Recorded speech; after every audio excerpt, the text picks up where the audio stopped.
देखिए, हमने पिछले दिनों की एक घटना थी हलवा शहर की। कुछ युवकों ने मोहर्रम में फिलिस्तीन के फ्लैग लहराए थे। उसके अगेंस्ट में कुछ अदर लोगों ने जा करके पूरी मुस्लिम कम्युनिटी को टारगेट करते हुए ये कहा कि फिलिस्तीनी समर्थक आतंकवादी। मेरा उनसे ये सवाल है कि आपने ज्ञान कहाँ से लिया है? आप व्हाट्सएप यूनिवर्सिटी से ज्ञान लेते हो? आपको पता ही नहीं कि हमारे देश की विदेश नीति का हिस्सा हमेशा से रहा है फिलिस्तीन का समर्थन करना। ये आज से नहीं है।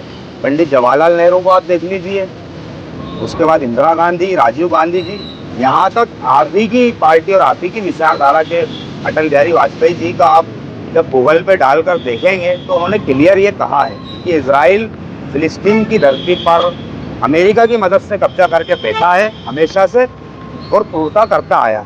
ये अटल बिहारी वाजपेयी जी ने भी यूएन के भाषण में भी अपने कहा और लाल किले से भी ये कहा है कि मैं फिलिस्तीन का समर्थन करता हूँ। चलो ठीक है, वो पुराने मामला थे। अभी हालिया हमारी जो हुकूमत है जिसके वजीर आला माननीय नरेंद्र मोदी जी है, नरेंद्र मोदी जी ने जा करके फिलिस्तीन का दौरा किया पूर्व में, और अभी भारत की विदेश नीति का हिस्सा ये रहा है कि फिलिस्तीन का समर्थन किया है। 2.5 मिलियन की मदद भारत ने, मैं जिम्मेदारी से बात कर रहा हूँ ऑन रिकॉर्ड मीडिया में, कि भारत ने सिर्फ मौखिक रूप से फिलिस्तीन का समर्थन नहीं किया। भारत की सरकार ने फिलिस्तीन की आर्थिक मदद भी की, आर्थिक सहायता भी की है वहाँ पर खाने के लिए, पीने के लिए। इसकी तरह से भारत देश ने, हमारे भारत की हुकूमत ने फिलिस्तीन की सहायता की है। अभी हालिया में अंतर्राष्ट्रीय कोर्ट का एक डिसीजन आया है, उसमें सभी देशों ने पक्ष में फिलिस्तीन के मतदान किया था यूएन की सभा में। और अभी हालिया में अंतर्राष्ट्रीय कोर्ट का एक निर्णय आया है अभी 2-3 दिन पहले। उसने ये क्लियर कहा है कि इजराइल ने अवैध रूप से फिलिस्तीन की ज़मीन पर कब्जा किया है और वहाँ पर क्रूरता कर रहा है। अब तक कमोबेश 1 लाख बच्चों को कत्लेआम किया जा चुका है, जो कि आप यूट्यूब पर या किसी भी सोशल मीडिया के स्टेज पर देख सकते हैं कि इजराइल किस तरह से क्रूरता कर रहा है। ये किसी से छुपा नहीं है। हमारे देश के मशहूर इंडस्ट्रियल बोल लो या फिर सेलिब्रिटीज बोल लो, फिल्मी जगत के, सब ने फिलिस्तीन का समर्थन किया है। जो राफा में क्रूरता की गई, मानवता की, इंसानियत की हत्या की गई, ये सिर्फ मुसलमानों का मुद्दा नहीं, ये इंसानियत का मुद्दा है। क्या पूरा विदेश या कहीं विदेश हिंसा से चलेगा? क्या आप किसी की ज़मीन पर कब्जा करोगे? दूसरी बात तो ये, पहली बात ये हो गई थी कि मानवता के नाते और देश के नाते हमारे देश की विदेश नीति का हिस्सा रहा है फिलिस्तीन का समर्थन करना। हमारा देश हमेशा जालिम की हुकूमत में नहीं रहा है, बल्कि मजलूम की हिमायत में रहा है। फिलिस्तीन ने समर्थन, भारत ने फिलिस्तीन का समर्थन हमेशा किया है। उस पर पालीवाल ने कहा कि मारो काटो, तो क्या भारत की गवर्नमेंट पे भी आप यही आपके बोल रखोगे? ये पहला मुद्दा क्लियर होगा। दूसरा, हमारी आस्था का मुद्दा है कि किबला अव्वल बैतुल मुक़द्दस फिलिस्तीन में मौजूद है, जो हमारा पहला किबला है। मक्का के बाद, मदीना शरीफ के बाद, मक्का मुकर्रमा के बाद जो बैतुल मुक़द्दस मस्जिद अक्सा है, वो मुसलमानों की अकीदत का एक पहलू है, आस्था का केंद्र है। हम किस तरह से उसको छोड़ सकते हैं? किस तरह वहाँ पे यहूदियों का कब्जा कर सकते हैं? और जो लोग इजराइल का सपोर्ट कर रहे हैं वो क्लियर तौर पर मानवता की हत्यारों का, छोटे छोटे मासूम बच्चों के हत्यारों का समर्थन कर रहे हैं। क्या यही आप अपने बच्चों के लिए स्वीकार कर पाओगे? जो इजराइल है वो एक आतंकवादी देश है। ये हमेशा से सभी शांतिपूर्ण देशों ने कहा है, ये हमारी भारत की विदेश नीति है कि इजराइल एक आतंकी देश है। उसका समर्थन कभी भारत का नागरिक नहीं करता, भारत की हुकूमत नहीं करती। आज तक कभी भारत की किसी सरकार ने इजराइल का समर्थन नहीं किया है। ये इन नफरती चिंटुओं को जो व्हाट्सएप से ज्ञान प्राप्त करते हैं उनको पढ़ना चाहिए, समझना चाहिए कि मेरे देश की नीति क्या है, सही गलत क्या है। तीसरा ये कॉलम कि इन्होंने कहा कि हम ये कहते हैं कि फिलिस्तीन के समर्थकों को मारो काटो।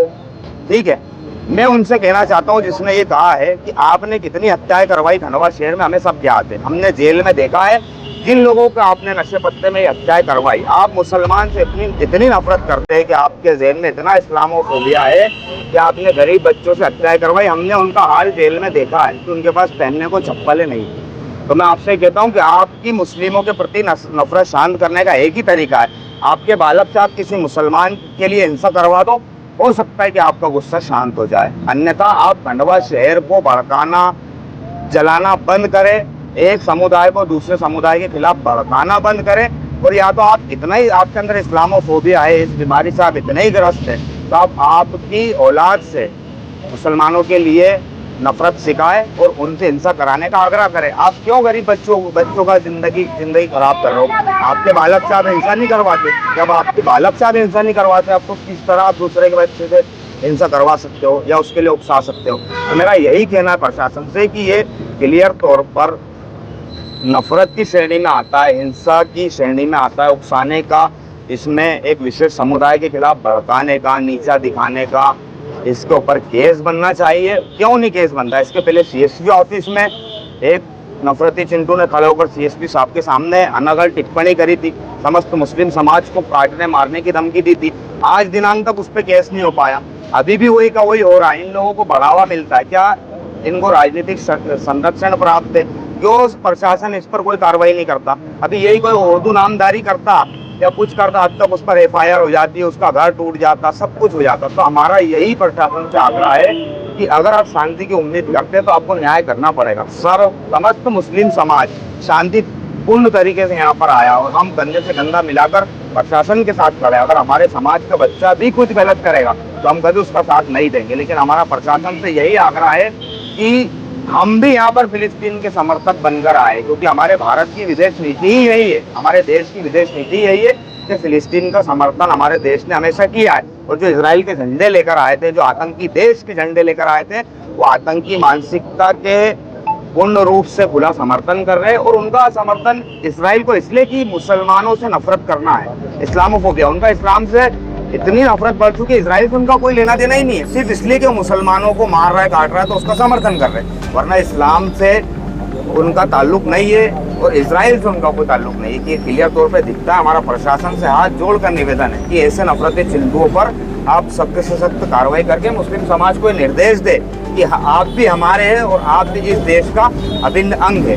उन्होंने कहा कि हम गद्दार हैं। हम ये कहना चाहते हैं कि हमने जिन्ना की टू नेशन थ्योरी को ठुकराया है, हमने इस देश की अजमत और इस्मत को अपनाकर हमारे असलाफ ने इस देश को चुना है, बाई चांस नहीं है, बाई चॉइस है। हम सब कुछ जानते हुए यहाँ पर रुके हैं, हम नहीं गए उस वक्त भी, ना अब जाएंगे, ना तभी हिजरत करी थी, ना अब करेंगे। हम इस देश के साथ हैं, हमारी आस्था इस देश के संविधान में, और हमें भरोसा है कि हमारे साथ न्याय होगा।